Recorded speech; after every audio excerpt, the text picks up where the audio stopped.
오늘 주시는 말씀은 창세기 44장 30절에서 34절 말씀입니다. 다 찾으셨으면 저와 여러분 한 절씩 교독하겠습니다. 아버지의 생명과 아이의 생명이 서로 하나로 묶여 있거늘 이제 내가 주의 종 우리 아버지에게 돌아갈 때에 아이가 우리와 함께 가지 아니하면 아버지가 아이의 없음을 보고 죽으니 이가 주시면 우리 주의 종 우리 아버지가 죽음으로 슬퍼하며 세월로 내려가게 하리라. 주의 종이 내 아버지에게 아이를 담보하기를 내가 이를 아버지께로 데리고 돌아오지 아니하면 영영이 아버지께 죄짐을 지리이다 하였사오니 이제 주의 종으로 그 아이를 대신하여 몸을 있어 내 주의 종 되게 하시고 그 아이는 그의 형제들과 함께 올려 하소서. 다같이 그 아이가 나와 함께 가지 아니하면 내가 어찌 내 아버지에게로 올라갈 수 있으리까. 두렵건대 제 해가 내 아버지에게 미침을 보리이다. 아멘. 요셉의 이 형제들이 곡식을 사러 왔다 갔다 하는 이야기가 유독 이제 좀 길게 되어 있습니다. 야곱이 애국에서 고생한 13년의 세월은 2장도 안 되는데요. 형제들이 곡식 사러 오고 가는 이야기가 4장에 걸쳐서 기록되어 있어요. 그만큼 이 이야기가 참 중요하다는 것이죠. 그냥 재미있게 읽고 넘어가기에는 그 안에 참 중요한 메시지들이 많이 담겨 있습니다. 이 이야기는 요셉이 형들에게 복수하는 이야기가 절대로 아닙니다. 자신을 애국으로 팔아넘긴 그 형들이 미워서 골탕 먹어보라고 이런 일을 벌인 것이 아닙니다. 이 형들을 하나님의 사랑으로 세우기 위해서 이 형제들의 하나됨을 위하여서 요셉이 형들에게 작은 시험을 던진 겁니다. 그 요셉의 계획이 아주 주도 면밀하게 드러나는 장면이 오늘이 44장의 이야기예요. 형들이 요셉의 집에 초대되어서 점심 식사를 함께 하고 있습니다. 원래 애국 사람들은 히브리 사람들하고 겸상을 하지 않습니다. 애국의 그 종교적인 이유들 때문에 히브리 사람하고 겸상을 하면 부정을 입는다라고 생각했기 때문입니다. 요셉은 지금 자신이 애굽 사람인 척 하고 있기 때문에 형들하고 상을 따로 차렸습니다. 좀 멀찍이 앉았을 거예요. 형들이 이 애굽 그 종들의 안내에 따라서 각자의 자리에 앉게 되는데요. 기가 막히게 나이에 따라 순서대로 앉게 돼요. 형들이 여기서 한번 이상함을 느낍니다. 야곱의 네 아내가 경쟁적으로 아이들을 낳았기 때문에 형제들의 터울이 그렇게 다 크지 않거든요. 그래서 형제들의 순서를 한 번에 맞춘다는 것이 참 쉽지 않습니다. 형제들은 자신들의 순서가 어떻게 되는지 이야기해 주지 않았는데도 나이 순으로 정확하게 앉히게 되니까 그걸 이상하게 생각해요. 이거 어떻게 맞췄지? 힘들 텐데. 나이 순으로 앉혔다는 것은 형, 동생 간의 서열을 굉장히 중요하게 여겼다는 뜻이죠. 형을 그만큼 더 대접해 주겠다라는 뜻으로 나이 순으로 앉힌 것일 텐데 형제들에게 이제 음식이 차려지는데 막내 베냐민에게 다른 사람들보다 5배를 주었습니다. 애국 총리의 오찬에 초대된 거니까 음식이 다 각자에게 충분하게 차려졌을 거예요. 그러니까 형들에게도 다 배불리 먹을 만큼 좋은 음식들이 충분히 다 차려졌을 겁니다. 그런데 베냐민에게는 5배나 주어졌어요. 더 진귀하고 그런 더 맛있는 음식을 베냐민한테 준 게 아니라 양을 5배로 줬어요. 이거 다 먹지도 못합니다. 그런데 요셉은 왜 베냐민한테 5배나 주었을까요? 베냐민한테서 애틋한 마음이 크니까 그냥 베냐민 더 많이 먹으라고요? 아니에요. 이것도 시험인데 베냐민에 대한 의도적인 편애를 해보는 거예요. 그리고 형제들의 반응을 보려고 하는 겁니다. 자, 이전에 형들이 요셉한테 그랬던 것처럼, 자, 아버지가 요셉한테 편애를 하니까 형들이 질투를 했어요. 베냐민에게 편애를 한번 해보면 베냐민에 대한 질투와 미움이 있으면 바로 그 모습을 보고 형들의 표정이 변할 겁니다. 왜 이 아버지가 베냐민 편애하는 것도 못마땅해 죽겠는데 이 총리도 베냐민을 편애하는 거야. 이런 마음이 들 거란 말이에요. 형제들 순서도 뻔히 다 알면서 장남한테 5배를 주면 이해를 하겠는데 왜 막내한테 5배를 줍니까? 아니잖아요. 물론 다 먹지도 못할 양이고 형들의 앞에도 푸짐하게 다 차려졌지만 베냐민에 대한 미움이 있으면 빈정상해할 겁니다. 그런데 형제들의 분위기가 어떠하죠? 43장 34절을 보시면 베냐민에게는 다른 사람보다 5배나 주매 그들이 마시며 요셉과 함께 즐거워하였더라. 이렇게 되어 있어요. 그들이 함께 즐거워하였습니다. 베냐민에게 5배를 준 것에 대해서 이제 형들이 신경 쓰지 않습니다. 그냥 이 자리를 즐거워합니다. 이것이 은혜 받은 자의 모습이에요.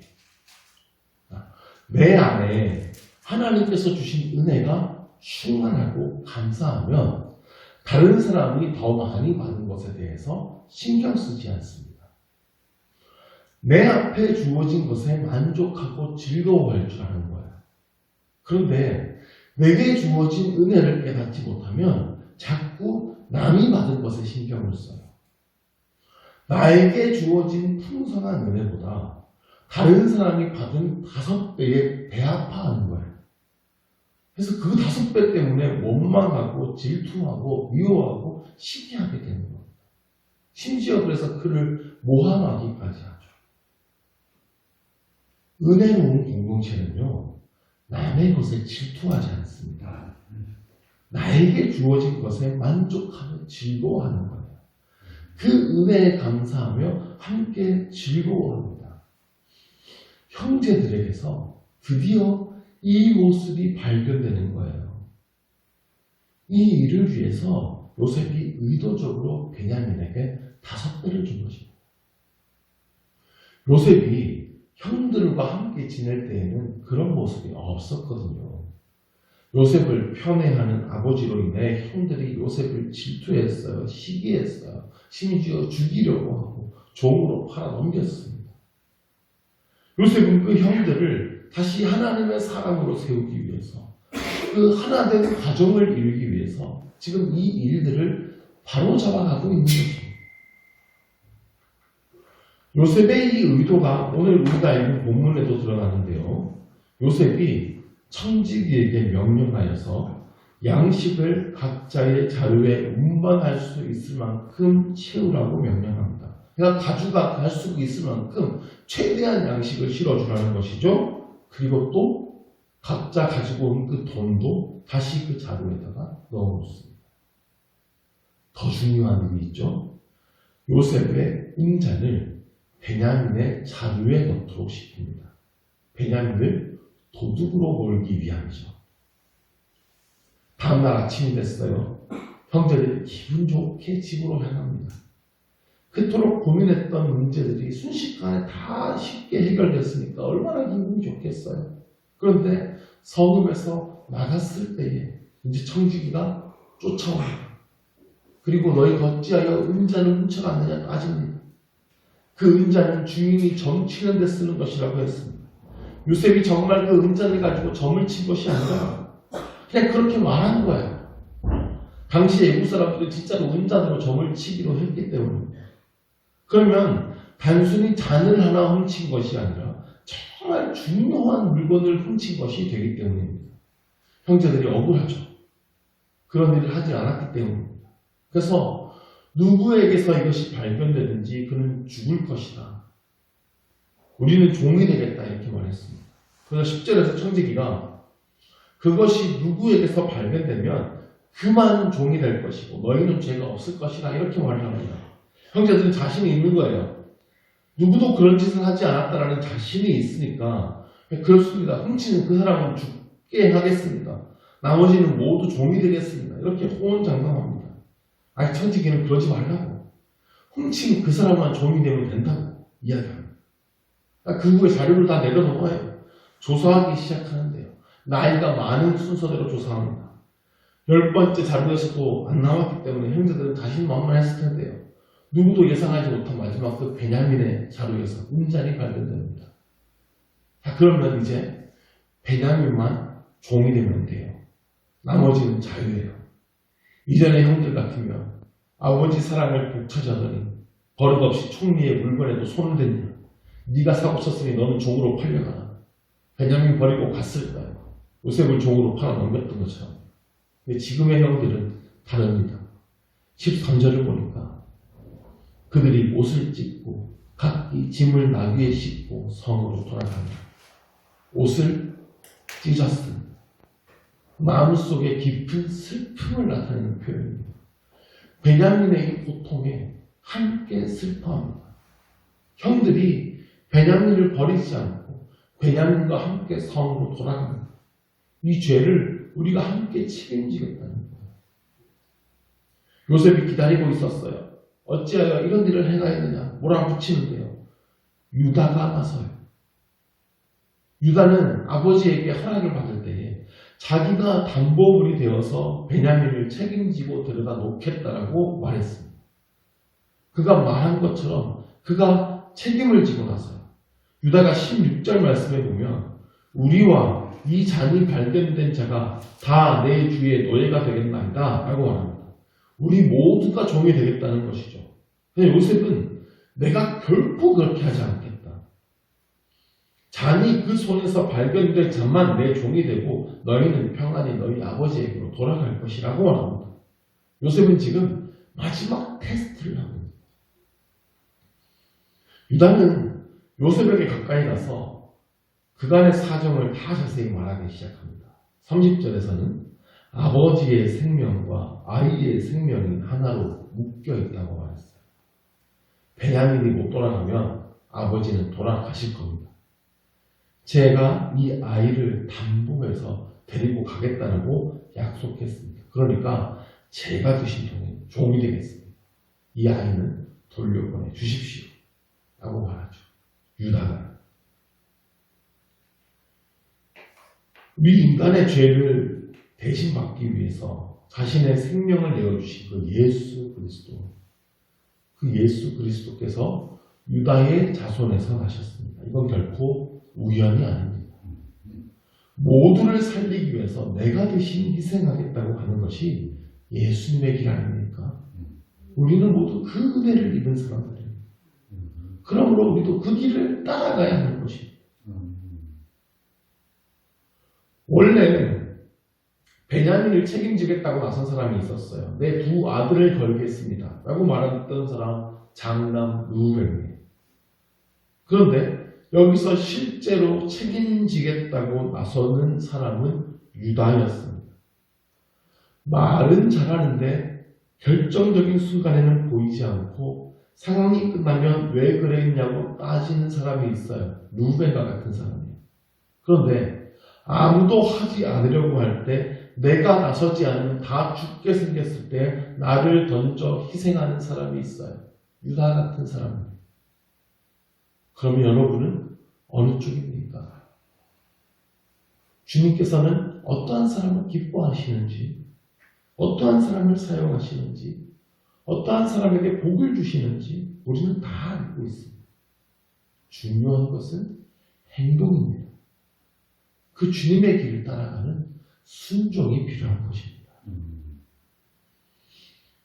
요셉이 왜 이렇게 형제들을 심하게 몰아쳤겠습니까? 바로 이 일을 위함이었어요. 서로 편이 갈려서 대립하고 유혹하고 심지어는 죽이기를 꾀하고 동생을 팔아넘긴 이 형제들을 이제 다시 바꾸어서 서로 아끼고 사랑하고 희생하는 관계로 만들기 위함입니다.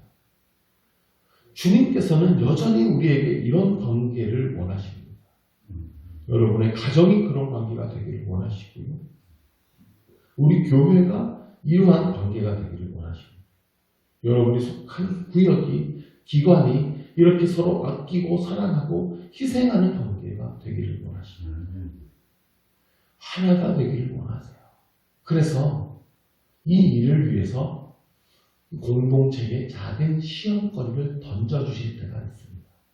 그러면 그때에 내가 책임지겠다고 나서는 유다와 같은 사람이 필요합니다. 그를 통하여서 공동체가 하나 되는 것을 하나님께서 원하신다는 겁니다. 요한복음 17장을 보시면 예수님께서 십자가에 못 박히시기 전날 밤입니다. 제자들을 위해서 기도하시는데요. 그 기도문의 핵심적인 내용은 그들로 하나가 되게 하옵소서입니다.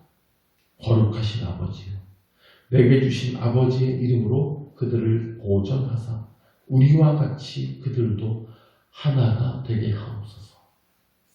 이 십자가의 시험을 통하여서 제자들이 하나가 되기를 원하고 계시는 거예요.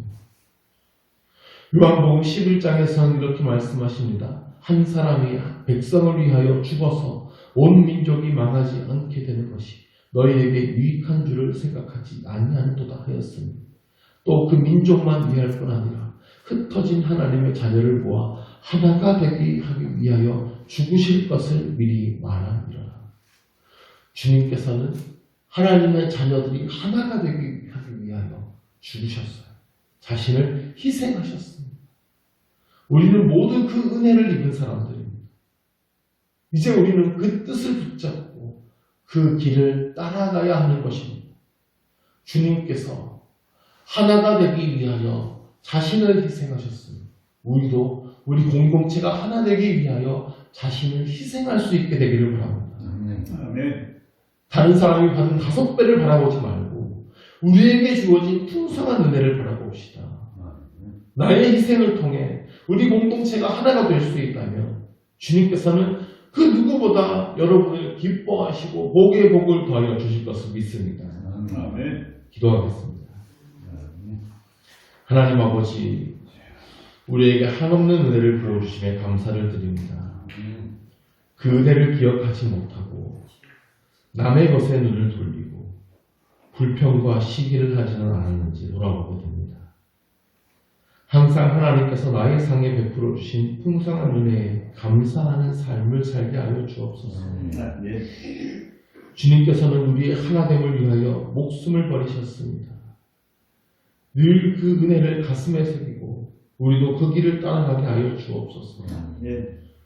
누군가가 공동체를 위해서 짐을 져야 할 때에 내가 나서서 그 짐을 지게 하여 주옵소서. 그 하나됨을 위하여서 나를 헌신하고 희생하게 하여 주옵소서. 그 안에서 더욱 풍성한 주의 은혜를 누리게 하여 주옵소서.